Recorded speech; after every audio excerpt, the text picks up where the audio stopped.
Good afternoon. We're back with more Marvel Champions, and today will be an aspect spotlight for the aggression aspect. We're talking about the top 15 plug-and-play aggression cards. Plug-and-play meaning you don't need any specific hero requirements in order to play them. We have some very good aggression cards such as the Ally Magic, which require you to play an X-Men. We have Psychic Assault, which requires you to play a hero with the psionic trait, or we have Magic Attack, which requires you to play a hero with the mystic trait. These cards are not included. The cards that are included in this spotlight are cards that can be included in nearly any aggression deck, and they will add something to it. So let's take a look. We'll be taking a look at the cards, talking about them, and talking about where they can be found. Number 15 is Melee, coming from the Miss Marvel hero pack. Melee at face value doesn't look like anything special. 3 cost. For 6 damage, you can find more damage a lot of other places. For example, Swinging Web Attack does, or Swinging Web Kick does 8 damage for 3 cost. However, Melee has 2 instances of 3 damage, which is important when we talk about buffs. For example, Gambit's charge counters, you can remove 3 charge counters to gain +3 attack. That gives +3 to each instance of the damage that this event does. So it isn't +3 total, it's +3 and +3. +3 to each attack. So you get +6 total, which boosts Melee up to 12 damage. Honed Technique has a similar effect, giving +3 and +3. For a total of +12. Melee and Honed Technique are 2 cards, in my opinion, that can go in nearly any aggression deck and make it better. They are very, very strong together, unless your deck just really doesn't have science resources to pay for them. Those 2 cards together are very strong, and then Melee also works very well with a hero like Gambit. Number 14, Aggressive Energy, coming from the Wolverine hero pack or the Mutant Genesis box. It is a resource card, max 2 per deck. When you spend this card to play an attack event, that event deals 1 additional damage. So it works well with Melee. It works well with Royal Flush from Gambit's hero pack. There are a variety of events that deal more than 1 instance of damage. Black Widow has one. There's a few others.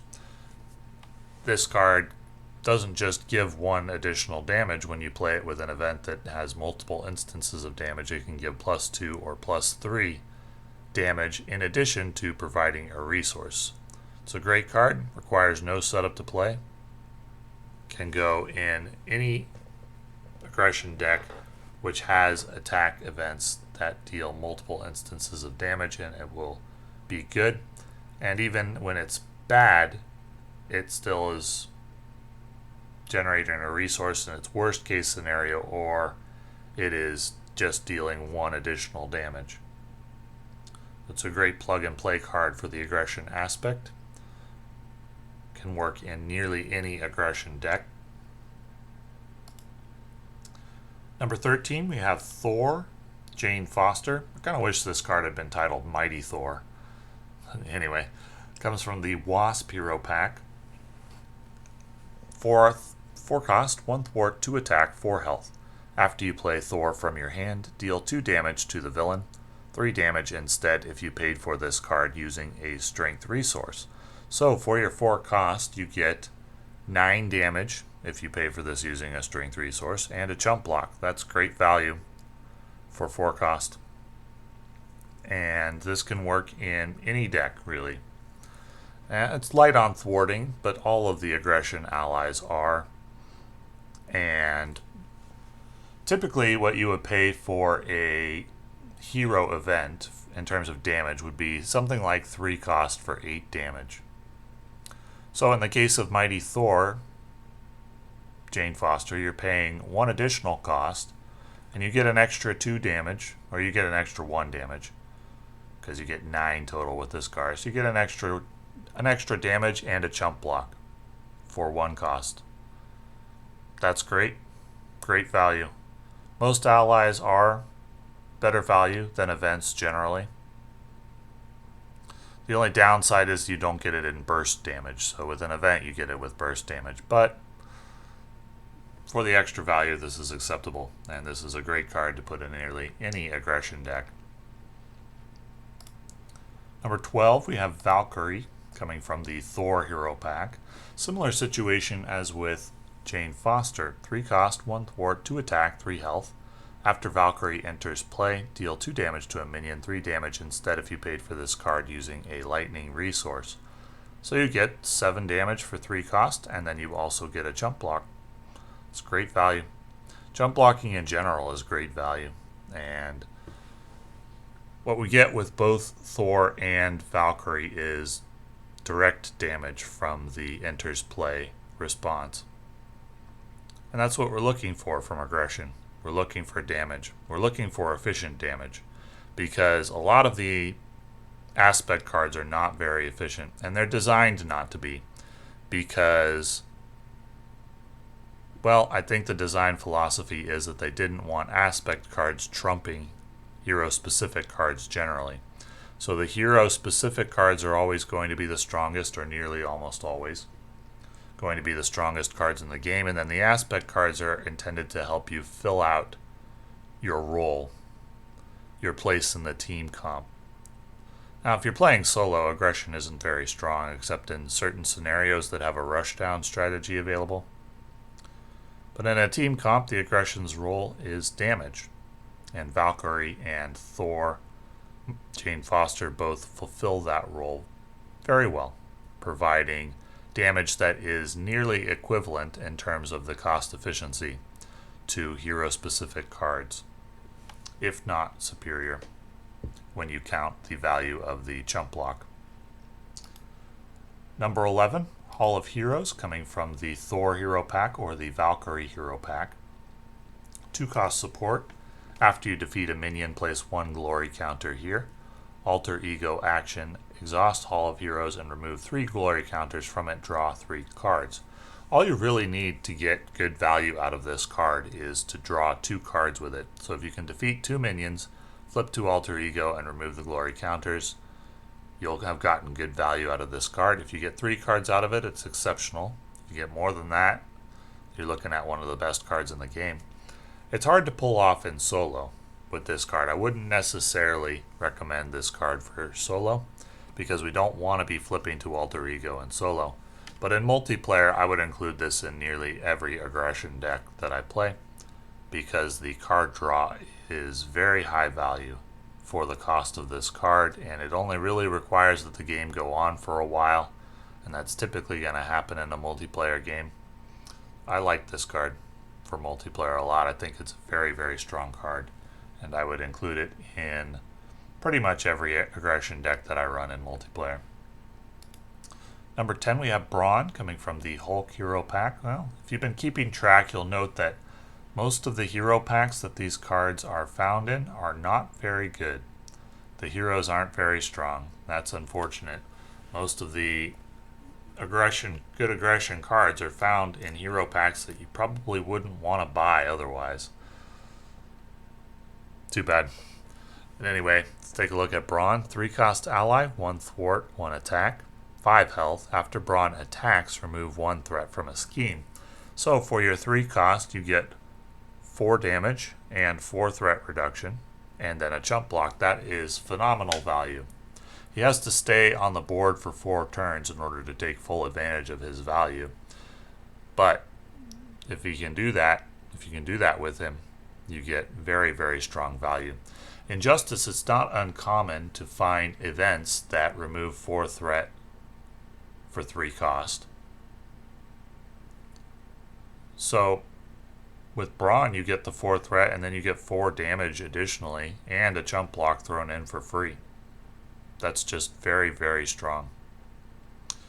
It's unfortunate that it's found in the hero pack of one of the weakest heroes in the game, but Brawn is a great ally. You can add to nearly any aggression deck and make it better because of the high value that he provides. Number 9, Throg.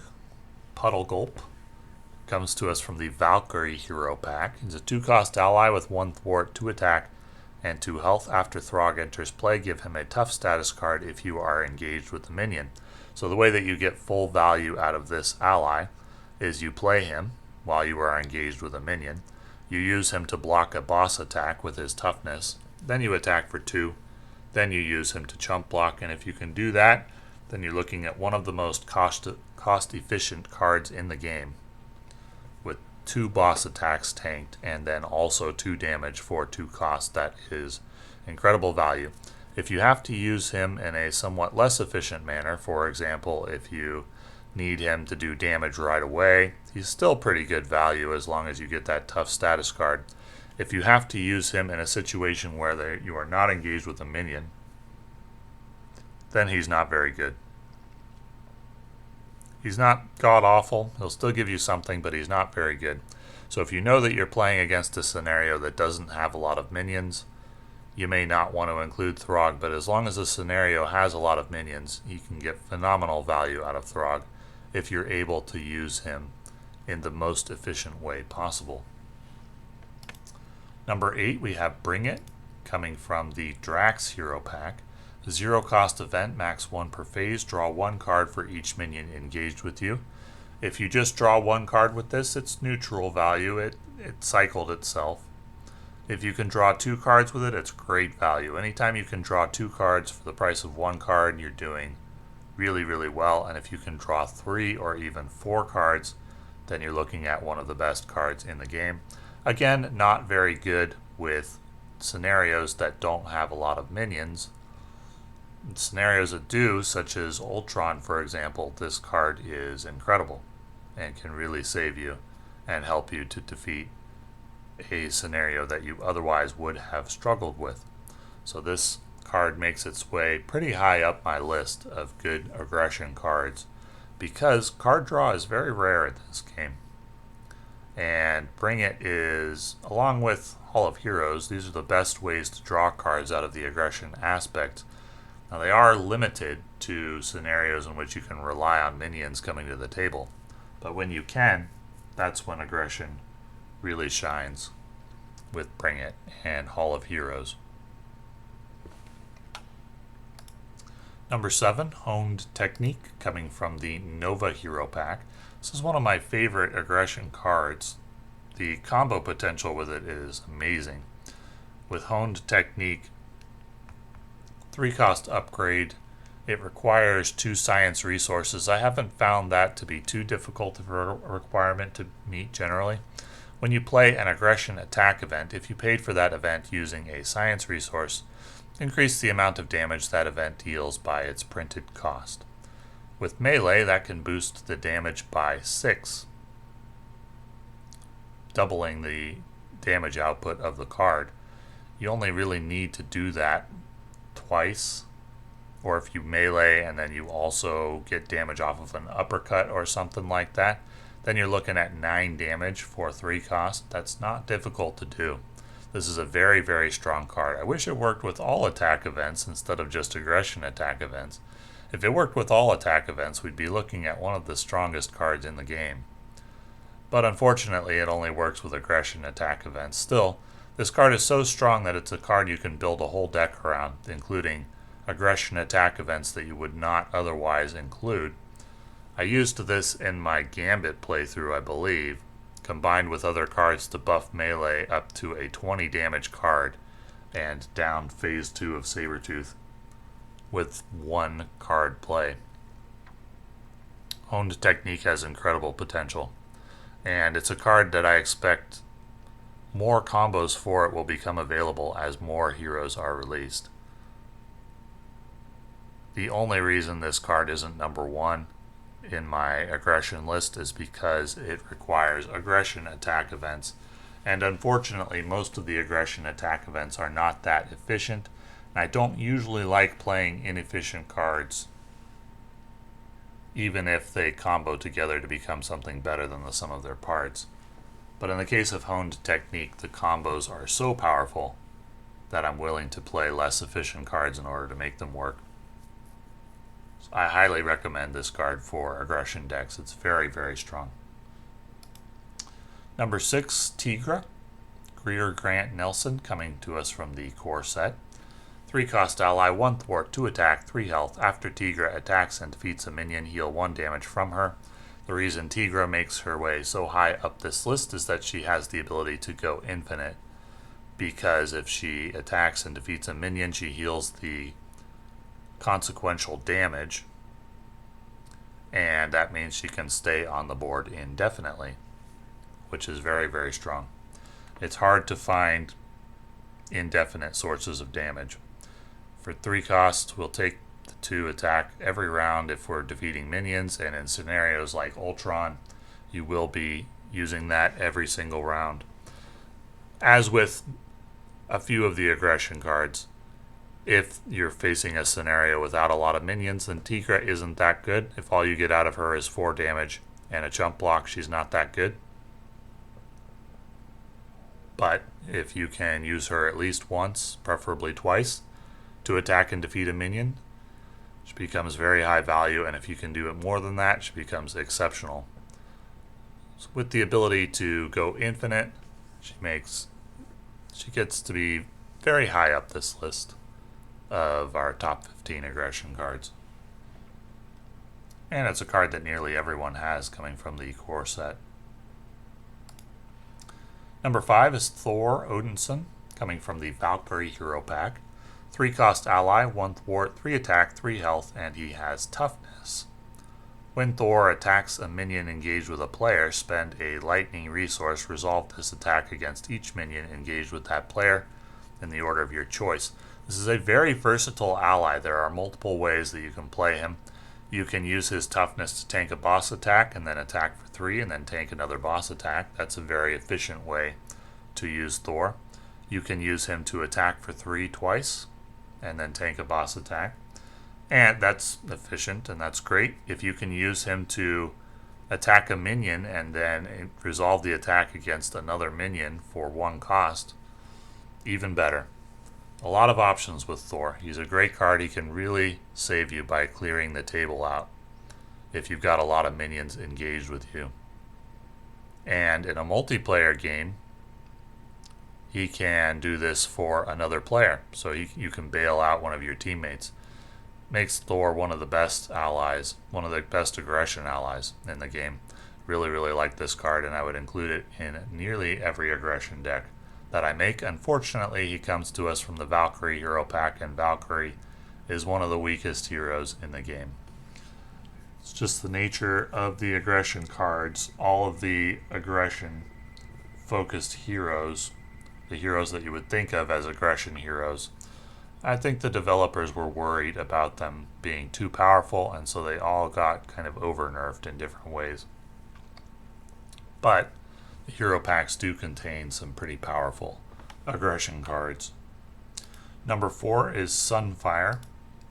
Shiro Yoshida, coming to us from the Wolverine Hero Pack.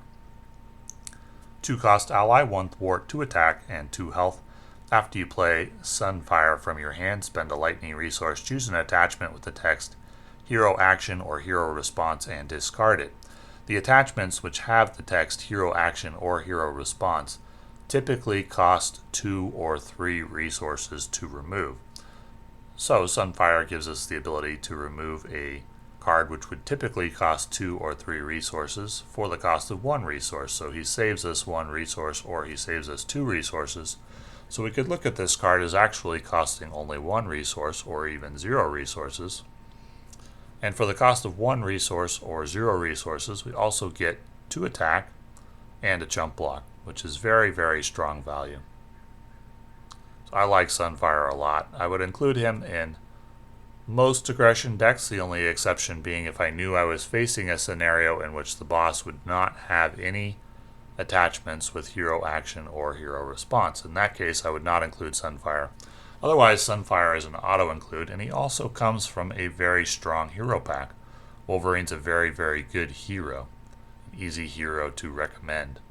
And when you get Wolverine, you also get Sunfire, which is great. Number 3 is another core set card, Hulk, Bruce Banner. I love Hulk. I include him in nearly every aggression deck that I make. Sometimes he's not that great. Sometimes you pay 2, you get 3 damage, and then he dies immediately. There are aggression events which only deal 3 damage. We wouldn't play them, but they exist. Now sometimes you play Hulk and you deal 3 damage, and then you get 2 additional damage from a strength resource. And then you get an additional attack for 3 the next round, so you will have gotten 8 damage for 2 cost. That is amazing. Sometimes you deal 2 damage, or you deal 3 damage, and then you get 1 damage to each character, and sometimes that's fine, and sometimes that kills one of your allies, and that sucks. And then sometimes you get all of the above. So there's a lot of RNG involved in this card, but when he's good, he is really, really amazing. You can get 13 damage for 2 cost from time to time. Phenomenal card. I love this card. I include it in every aggression deck, and he comes to us from the core set. So nearly everyone will have him. Number 2, Psylocke, Betsy, Braddock, from the Wolverine Hero Pack. 4 cost ally, 2 thwart, 1 attack, 3 health. Psylocke enters play with 2 psionic counters on her. When Psylocke attacks an enemy, remove 1 psionic counter from her, confuse that enemy, and deal 1 damage to hit. So for her cost of 4, we get 4 damage and 2 confuses, and then a chump block. Now there is a card that comes to us from the Justice aspect, Sonic Rifle. It costs 3, and for the 3 cost you get 2 confuses. So if you play Psylocke, you also get 2 confuses, and for 1 additional cost, you get 4 damage and a chump block. That is amazing value.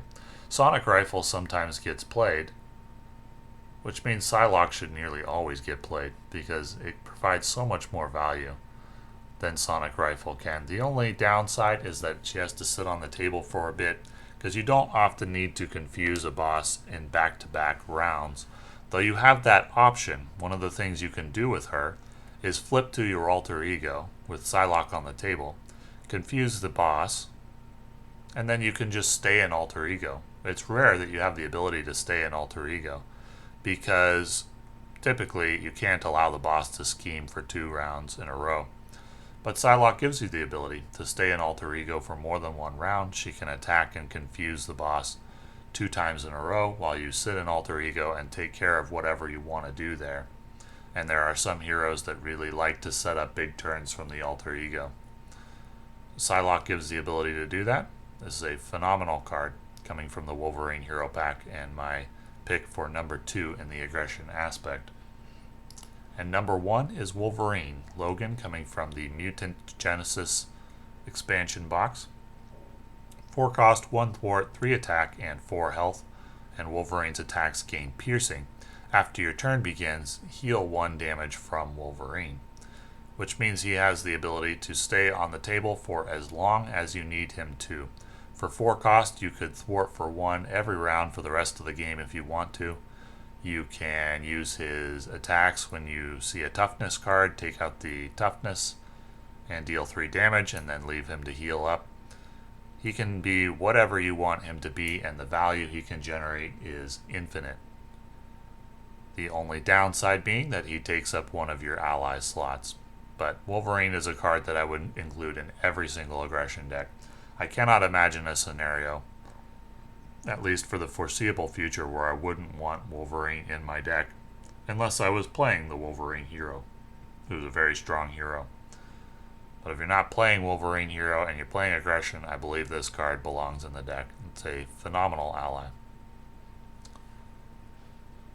So if we take a look at the final totals for the top 15 cards, we're looking at 2 cards from the Wolverine Hero Pack, 1 from Mutant Genesis, and 1 card that is in both Wolverine and Mutant Genesis.